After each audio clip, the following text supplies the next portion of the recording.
Hey guys, it's Justin Conoco from theclosers.ca here with your monthly market update for April 2015. So there were 769 homes that sold last month. Now, if we were going to compare this March to last March, it wouldn't really be fair because the weather last year held on strong. I mean, we had winter till almost April or May. But if you look at the 5-year trend, year after year, on average, March would be at about 726 homes sold. So, 769 is well above that for real estate purposes, and indicates that the market is heating up. Boots on the ground wise, we are seeing a lot more multiple offers. We're seeing properties that are priced right, selling really, really quickly. So again, a strong indicator that buyers are out there looking for properties and maybe missed out on some over the winter time and looking to really capture that right property over the springtime or summertime market. So if you're thinking of listing, now is definitely a good time to get serious. Another thing that we wanted to bring up, and we usually like to bring up at least one legal fact or something that's going to affect the real estate industry to give some value to the agents that are out there, and obviously the rest of our listeners that subscribe to our show, is as of July 1st, 2015, there is going to be a big change to dealing with phantom offers. Bill 55 is going to be amended, and we've been waiting for this for a long time, so that brokerages have to keep a copy of all offers that come in on a property.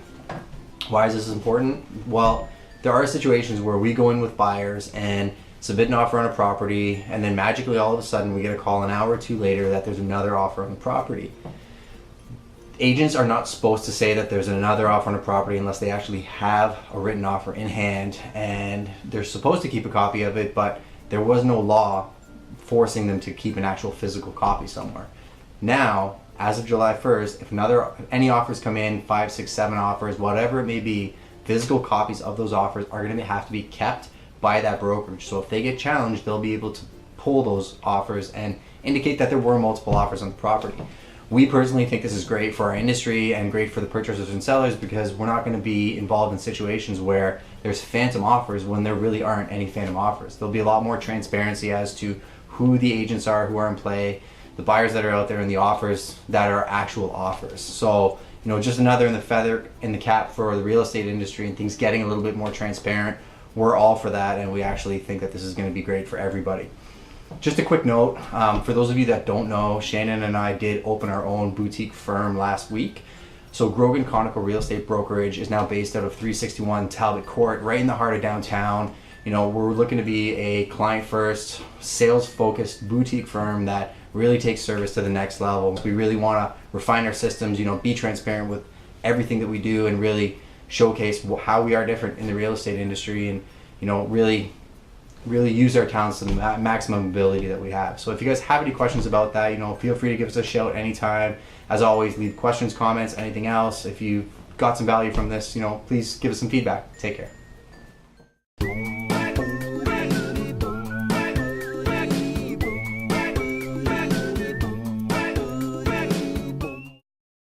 Dual agency is when a particular real estate agent or broker represents both the buyer and the seller.